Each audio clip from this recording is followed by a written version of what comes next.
Hai, pada kesempatan kali ini, saya Wisnu akan merangkum sebuah kisah tentang rumah batu Petrik. Dan seperti biasa, tanpa berlama-lama lagi, kita langsung saja masuk ke ceritanya. Intro dulu skuy.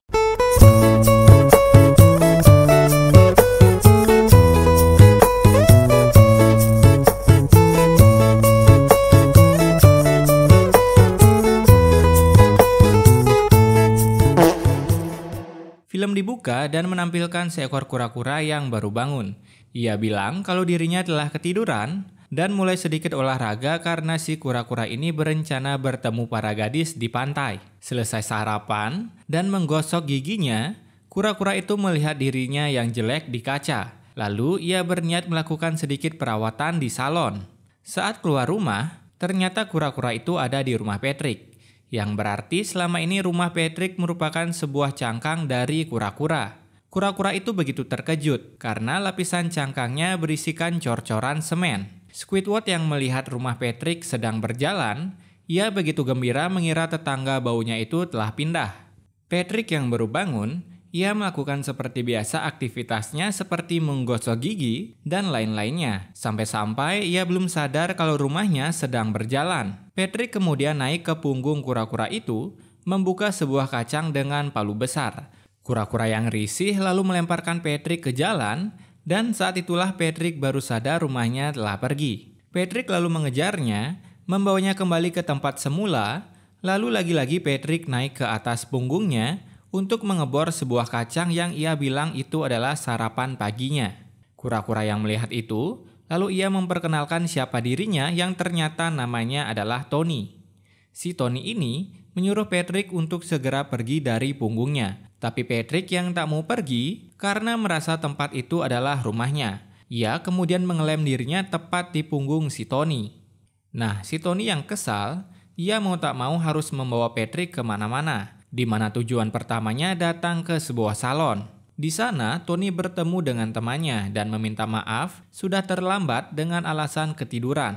Temannya itu lalu bilang kalau ia terakhir kali bertemu dengan Tony 30 tahun yang lalu. Perawatan pun mulai dilakukan di mana temannya ini membuat Tony se-glowing mungkin hari itu.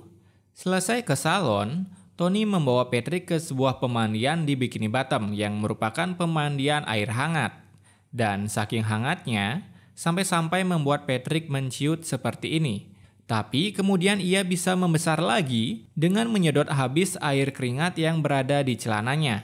Singkat cerita, akhirnya sampailah Tony ke tempat pertemuan di sebuah pantai. Ia lalu bertemu dua orang gadis kura-kura yang sedang berjemur. Tapi para gadis itu malah fokus ke bintang laut yang lucu di atas punggung Tony.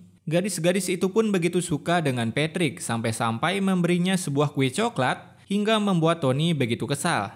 Tony kemudian melepaskan dirinya dari cangkang dan begitu keluar Patrick tiba-tiba menghilang dari sana. Nah, ternyata Patrick masuk ke dalam cangkang milik Tony. Di sana ia memasak sebuah telur dan menggorengnya menggunakan piringan lagu. Tak sampai di sana saja, Patrick juga merobek-robek poster milik Tony. Karena ia mengira di balik sana ada sebuah permen.